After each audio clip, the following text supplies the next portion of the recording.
أعوذ بالله من الشيطان الرجيم بسم الله الرحمن الرحيم فلما استيئسوا منه خلصوا نجيا قال كبيرهم ألم تعلموا أن أباكم قد أخذ عليكم موثقا من الله ومن قبل ما فرطتم في يوسف فلن أبرح الأرض حتى يأذن لي أبي أو يحكم الله لي وهو خير الحاكمين. الحمد لله والصلاة والسلام على رسول الله وعلى آله وصحبه ومن والاه. Assalamu alaikum. On se retrouve une nouvelle fois autour de cette magnifique sourate, sourate Yusuf, cette sourate qui est pleine d'enseignements, alhamdulillah. Comme je l'ai dit à plusieurs reprises, malheureusement, on n'a pas forcément le temps de passer à travers chaque verset, chaque élément de la sourate, chaque sagesse, chaque tafsir. On essaye de parcourir la sourate dans sa globalité, en sautant comme ça de sagesse en sagesse, mais en essayant de garder la chronologie. Donc là, on arrive au verset 80. Donc il y a un petit saut, donc je vais essayer de relater rapidement les histoires entre l'épisode précédent et celui-là. Donc à l'épisode précédent, on s'est arrêté sur la stratégie de Sayyidina Yusuf. Donc la stratégie qu'il a eue de réclamer l'élément manquant, l'enfant manquant dans la famille, son petit frère, pour que ses frères retournent chez leur père et qu'ils reviennent. Il espère que cette stratégie va fonctionner et qu'ils vont revenir avec son petit frère. Donc in fine, ça s'est produit. Les frères sont repartis, ils ont réussi à récupérer leur frère, ils ont réussi à convaincre leur père, Sayyidina Yaqub alayhi salam, d'envoyer Benjamin avec eux et de repartir en Égypte. Et là, lorsqu'ils arrivent, Sayyidina Yusuf va utiliser d'un nouveau stratagème. Donc comme on l'a dit, ils arrivent en rentrant par des portes dispersées les unes des autres. Donc Sayyidina Yusuf, ce nouveau stratagème lui permet de récupérer son frère, de lui parler succinctement en cachette pour lui expliquer que c'est son frère, qu'il ne s'inquiète pas.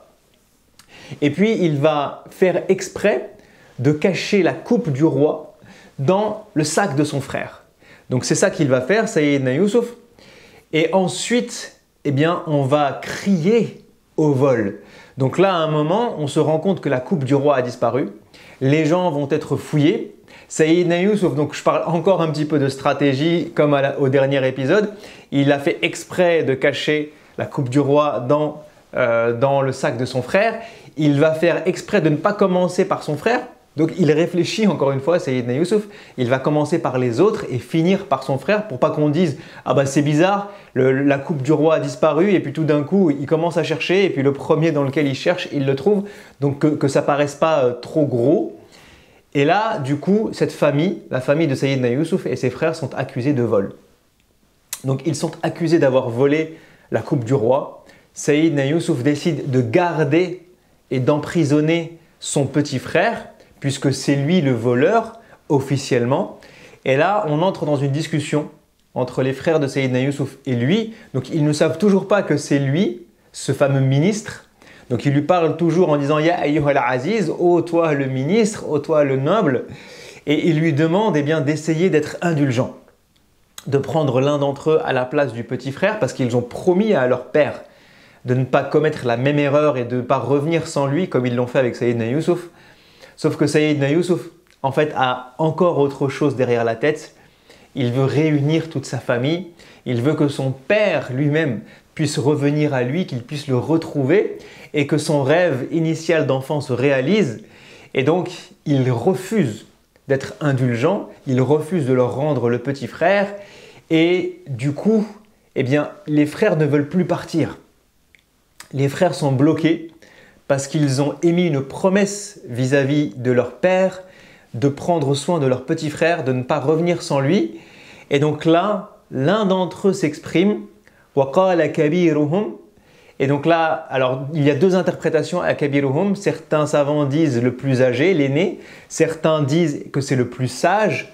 فَلَمَّا اسْتَيْأَسُوا مِنْهُ خَلَصُوا نَجِيًّا. Donc là, les frères de Sayyidina Yusuf se réunissent, ils discutent de la situation, ils essaient de comprendre comment gérer la situation. Et là, ce que leur dit leur grand frère, ou le plus sage parmi leurs frères, قال كبيرهم ألم تعلموا أن أباكم قد أخذ عليكم موثقا من الله ومن قبل ما فرطتم في يوسف. Donc ومن قبل ما فرطتم في يوسف. Donc il leur dit, est-ce que vous êtes conscient que votre père a pris un engagement avec vous? قد أخذ عليكم موثقا. الوثاق, c'est un engagement, c'est un contrat, c'est une parole qui a été donnée, qui doit être respectée, qui doit être faite. Et votre père a pris cet engagement vis-à-vis de vous. Il a pris Allah comme témoin. Allah est le témoin de votre engagement que vous ne reviendrez pas sans votre frère. C'était l'accord. C'était l'accord pour que le petit frère puisse partir avec vous. Alors il leur dit, et en plus que vous ne reproduisiez pas donc la même erreur qu'avec votre frère Youssouf, فَلَنْ أَبْرَحَ الْأَرْضَ حَتَّى يَأْذَنَ لِي أَبِي أَوْ يَحْكُمَ اللَّهُ لِي. Donc je ne bougerai pas d'ici tant que mon père, avec qui j'ai eu cet engagement, cet accord, ne m'aura pas donné l'autorisation de rentrer. Donc il s'emprisonne lui-même, il se punit lui-même, il se contraint lui-même à rester là, à ne pas bouger pour respecter son engagement, parce que son engagement était de ne pas rentrer à la maison sans son frère. Donc je reste avec mon petit frère, je ne bougerai pas d'ici. Dites à votre père que son fils a volé, expliquez-lui la situation et donnez-lui des témoignages, les témoignages des gens qui étaient avec nous, les témoignages de la caravane qui était avec nous. Donc il leur dit, racontez ça à votre père et moi je reste là jusqu'à ce que mon père me donne l'autorisation de revenir et donc de rompre mon engagement, de revenir sans mon petit frère, ou que Allah, ou que Allah décrète quelque chose en ma faveur qui me permette encore une fois d'être innocenté et de revenir. Donc ça c'est cette partie de l'histoire, donc c'est le verset 80 et puis 81, j'ai débordé un petit peu lorsqu'il leur dit quoi dire à leur père. Là où je veux en venir pour la leçon d'aujourd'hui, c'est qu'on voit dans cette partie de l'histoire ô combien ce frère-là, donc que ce soit l'aîné ou que ce soit le plus sage parmi les 10 frères, a pris au sérieux son engagement. C'est quelque chose qu'il ne faisait pas forcément dans le passé, sauf que les frères de Sayyidina Yusuf ont commis une erreur une fois. Ils ont été négligents une fois, ils ont même été malveillants une fois puisqu'ils ont voulu tuer leur petit frère. Et là, lorsqu'ils sont repartis avec le deuxième petit frère, le petit frère de Sayyidina Yusuf, et bien là, pour une fois, ils ont pris un engagement dur et ferme. Peut-être que tous n'ont pas eu cette réaction-là, on ne sait pas finalement, puisqu'on n'a pas toute la discussion, mais il est très probable que certains d'entre eux ont considéré que, in fine, cette fois-ci, ce n'est pas de leur faute. Autant la première fois, eh bien, c'est eux qui ont caché Sayyidina Yusuf, c'est eux qui ont voulu tuer Sayyidina Yusuf, c'est eux qui ont jeté Sayyidina Yusuf dans le puits. Donc là, ils étaient tous coupables. Autant cette fois-ci, honnêtement, ils ne sont pas coupables. Parce que c'est leur petit frère qui, sur le papier, a volé. Ils n'ont rien comploté contre lui. Donc là, pour le coup, ils pourraient dire bah, on n'a rien à se reprocher. Là, on a respecté notre engagement. Ce n'est pas de notre faute si notre frère s'est fait attraper alors qu'il était en train de voler la coupe du roi. Donc là, pour le coup, ils ne sont pas responsables. Mais malgré cela, le grand frère, ou le plus sage parmi eux, eh bien, lui a décidé de ne pas bouger de là. Et là où je veux en venir dans cette leçon, c'est qu'on comprenne, chacun d'entre nous, l'importance de la parole. Très souvent, on prend des engagements, on donne notre parole à quelqu'un, on donne notre parole à nos enfants, on prend un engagement vis-à-vis du travail, on prend un engagement vis-à-vis de nos collègues, on prend un engagement vis-à-vis de notre association, on prend l'engagement de faire ci ou de faire ça. Quelle que soit la personne avec qui on s'engage, on prend un engagement vis-à-vis de nos parents. Là, on a l'exemple d'enfants qui s'engagent vis-à-vis de leurs parents, d'un jeune qui s'engage vis-à-vis de ses parents, qui promet quelque chose à ses parents, ou les parents qui promettent aux enfants. Mais la question où je veux en venir, c'est combien de fois est-ce qu'on ne respecte pas nos engagements? Combien de fois on a donné notre parole et on n'a pas respecté notre parole? On n'a pas fait ce qu'on avait promis. On n'a pas fait ce qu'on avait dit. Et il y a vraiment un problème là-dedans dans notre foi parce qu'on n'a pas conscience de l'importance de la parole en islam. On n'a pas conscience toujours de l'importance de l'engagement en islam.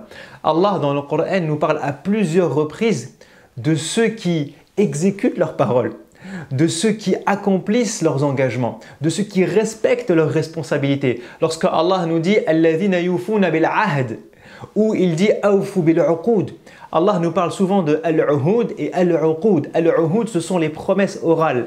Al-uqud, ce sont les promesses écrites, autrement dit les contrats. Et dans ces deux catégories-là, Allah nous dit à plusieurs reprises dans le Coran ô combien c'est important de respecter sa parole, de respecter son contrat, de respecter ses engagements, de les tenir jusqu'au bout. Je tiens mon engagement. Et ô combien c'est grave de ceux qui donnent des paroles dans le vent, de ceux qui disent des choses en ne mesurant pas l'importance de ce qu'ils sont en train de dire, de ceux qui disent bah, c'est pas grave, je vais lui dire ça et puis il va oublier. Ou c'est pas grave si je le fais pas. Ou c'est pas grave si je tiens pas ma parole.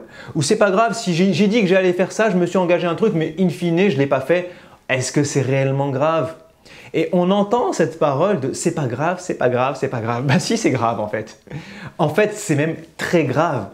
Ceux qui ne tiennent pas leurs engagements, ceux qui rompent les engagements, ceux qui rompent les contrats sont considérés comme ayant commis un acte très grave auprès d'Allah subhanahu wa ta'ala.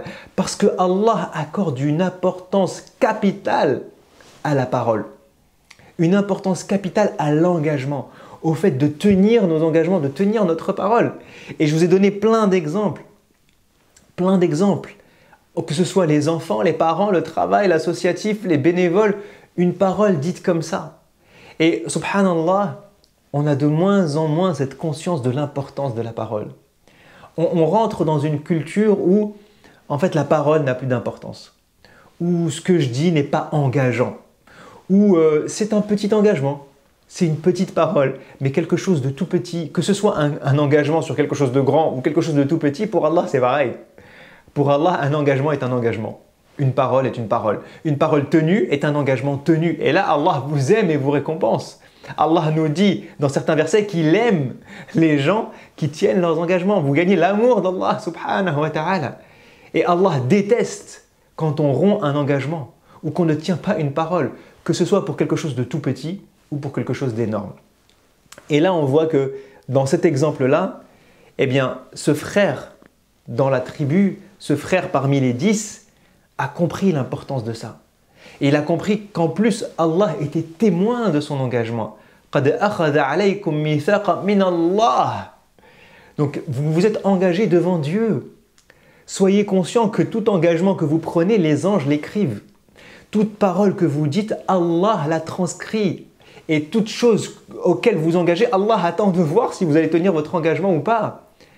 Allah est celui qui est témoin de vos engagements avant que les autres ne soient témoins de vos engagements. Celui envers qui vous ne tenez pas votre parole est en premier lieu Allah. Parce que c'est au nom d'Allah que vous êtes engagé. C'est devant Allah que vous êtes engagé. Allah vous observe lorsque vous vous engagez. Et donc, cet homme a pris conscience de ça. Et il en a tellement conscience que son frère a été attrapé, son frère a été emprisonné, son frère a été retenu parce qu'il a volé, et lui il dit « je ne bougerai pas d'ici, je ne rentrerai pas sans mon frère, je ne m'autorise pas à rentrer à la maison parce que j'ai pris l'engagement de ne pas rentrer sans mon frère. Autrement dit, si mon père ne m'autorise pas à rentrer, je ne rentrerai jamais. » Vous imaginez ce qu'il est en train de dire? Je ne rentrerai jamais à la maison si mon père refuse. Si mon père refuse de lever cet engagement, de lever cette parole que j'ai prise. Parce que je ne peux pas rentrer sans mon frère. Et donc si je ne rentre sans mon frère, je ne tiens pas mon engagement, donc je reste là. Donc je ne bouge plus. Il a pris conscience de l'importance de ça. Et donc le message que je veux m'envoyer à moi et à chacun d'entre nous aujourd'hui, c'est qu'on prenne conscience de l'importance de la parole. Qu'on prenne conscience de l'importance de nos engagements vis-à-vis d'Allah, mais aussi vis-à-vis de nous-mêmes et vis-à-vis des gens qui nous entourent. Parce que vous savez, il y a le fait que Allah nous punisse ou qu'il déteste ce qu'on est en train de faire lorsqu'on ne tient pas nos engagements et nos paroles. Mais les gens, c'est pareil. Et vous-même, c'est pareil. Quelle image j'ai de moi-même si chaque parole que je prononce n'a pas de valeur? Quelle image les gens auront de moi s'ils savent qu'à chaque fois que je prends un engagement, je ne le tiens pas? Quelle image auront mes enfants de moi s'ils savent qu'à chaque fois que je leur promets quelque chose, ce sont des promesses en l'air? Ce sont des paroles dans le vent qu'ils ne doivent accorder aucune importance. Qu'ils savent que papa, quand il dit quelque chose, il ne faut pas s'y tenir. Il ne faut pas en tenir rigueur. Il ne faut pas s'y accrocher. Parce qu'en fait, papa, il dit des choses et qu'il ne les fait pas. Quelle est l'image que je vais donner de moi-même à mes collègues au travail ou aux gens que je côtoie, mes voisins, les bénévoles, les gens dans l'associatif? S'ils savent qu'à chaque fois que je dis « je vais prendre ce projet, je vais accomplir cette tâche, je prends cette mission », en fait, on est sûr qu'il y a une chance sur deux que tu ne la fasses pas. Parce que tu es connu comme étant quelqu'un qui ne tient pas sa parole, qui ne tient pas ses engagements, qui les prend à la légère, qui les fait à moitié. Petit à petit, les gens n'auront plus confiance. Petit à petit, nos enfants ne nous écouteront plus. Petit à petit, notre parole n'aura plus de valeur. Et si ma parole n'a plus de valeur, ça veut dire que moi, j'ai plus de valeur. Et subhanallah, c'est vraiment un cercle vicieux en fait, de rentrer dans « je dis quelque chose, mais je ne tiens pas mon engagement ». Donc ce n'est pas pour rien, parce qu'il y a là-dedans un bien spirituel dans ma relation avec Allah, de comprendre que c'est avec lui comme témoin que je m'engage, de comprendre que Allah aime les gens qui tiennent leurs engagements. Donc il y a une relation spirituelle dans le fait de tenir ses engagements, mais il y a aussi une estime de soi, le fait d'être quelqu'un de bien, de se comporter de la meilleure des manières, et il y a aussi l'image que je renvoie et l'image que les gens ont de moi et la considération que les gens ont de moi. Donc il y a plein de répercussions en fait à ne pas tenir ses engagements. Donc je m'invite moi-même le premier et chacun d'entre nous à prendre exemple sur ce frère de Sayyidina Youssouf qui pour une fois a fait quelque chose de bien, quelque chose de courageux, de dire on a pris un engagement vis-à-vis de notre père, je vais tenir ma parole vis-à-vis de mon père, quoi qu'il m'en coûte, je ne bougerai pas d'ici, je ne rentrerai pas à la maison sans mon frère parce que c'est l'engagement que j'ai pris vis-à-vis de mon père, que j'ai pris vis-à-vis d'Allah. Alors je tiens ma parole, quoi qu'il m'en coûte. Ça, c'est un comportement courageux. C'est le comportement de quelqu'un qui a pris conscience de l'importance de la parole et de l'engagement. Donc je m'invite moi-même le premier et chacun d'entre nous à faire attention à chaque parole qui sort de notre bouche, à chaque engagement que nous prenons, à chaque mission que nous disons que nous allons l'accomplir, à chaque acte que je fais et pour lesquels les gens s'attendent à ce que j'aille jusqu'au bout. On prend conscience de ça et on tient nos paroles, incha'Allah ta'ala, on tient nos engagements, incha'Allah ta'ala. Et je vous dis à la prochaine. Assalamu alaikum wa rahmatullahi wa barakatuh. كنت من قبله لمن الغافلين